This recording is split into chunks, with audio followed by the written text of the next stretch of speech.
Hello again, and Jørn Skogheim here. Welcome to my biblical channel again, and hope you're doing well. Today I really want to talk about a very special incident in the Bible. There are a lot of special, I would say. Most of the Bible is just special. So yeah, urge you to read it if you are a Christian or not. But to become a Christian, of course, as we talked about in the other videos, you have to heart, mind and soul. You have to love God of all your heart, mind and soul. So that is the criteria. So but now I will talk about a very important, one of the most powerful kings in history, I would guess. And I will talk about the King Nebuchadnezzar.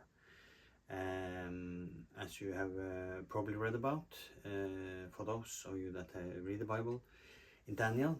And I think it's very, very interesting to see how he changed to be very prideful, just thinking of his, for his own sake, and didn't care of others, if they were killed or not, to be very humble. That's the last thing we see in Daniel of Nebuchadnezzar. Also, it's very, very interesting to see Daniel, how God used him to, in a way, change Nebuchadnezzar. That he actually was changing to be very prideful, to see that even if I'm the biggest king in the world, I can do nothing against God. He can just turn down everyone here on earth. Yeah. I will urge you to read the whole book of Daniel if you haven't read it, and also the incident with his three friends, that was friends of Daniel, that was thrown into the oven, very hot oven, but made 7 times as hot as ordinary, because they wouldn't bow down to worship a made god that Nebuchadnezzar did make.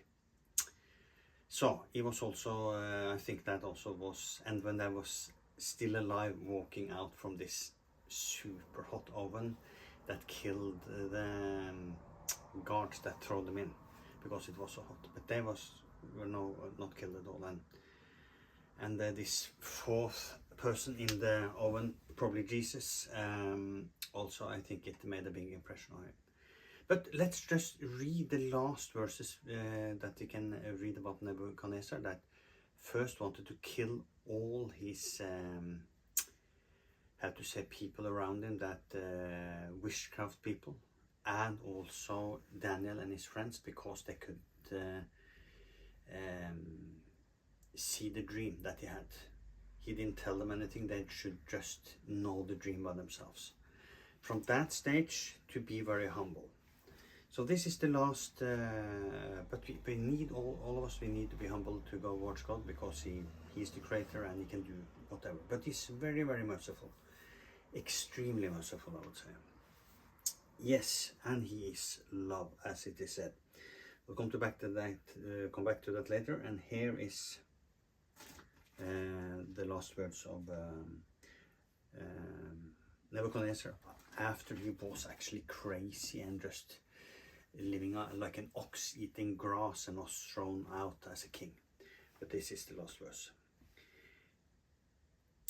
At the time my sanity returned to me, I was restored to the honor of my kingdom, and my splendor returned to me. My ministers and my nobles were seeking me out, and I was reinstated over my kingdom. I became even greater than before. Now I, Nebuchadnezzar, praise and exalt the glory the King of heaven, for all his deeds are right and his ways are just. He is able to bring down those who live in pride. And then he talks about himself also, of course. I think also it's very very inspiring also to think that God can use us Christians. I think the best way is to be humble, because Jesus himself was also very humble. Then you can see the diversity of humbleness. sometimes you should just be very quiet and not say too much, as Daniel in this case. Other cases you can see Jesus himself, but that's Jesus when he was at outside the temple, where all the sellers of things, they just occupy the prayer place for people that were not Jews. And then it was also a humble act in a way, because he loved God so much, and the hindrance of that many people could pray there.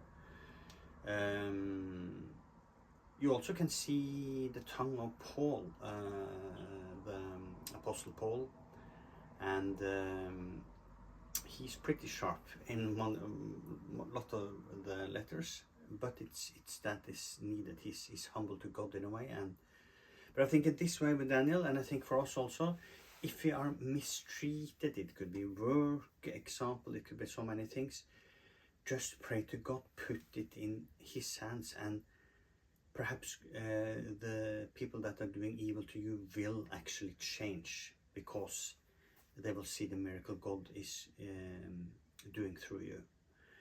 Again, the best tool for that, I will repeat myself till I die, I think, even if I'll be 100 years or more here on earth, read the Bible 1 to 2 hours a day.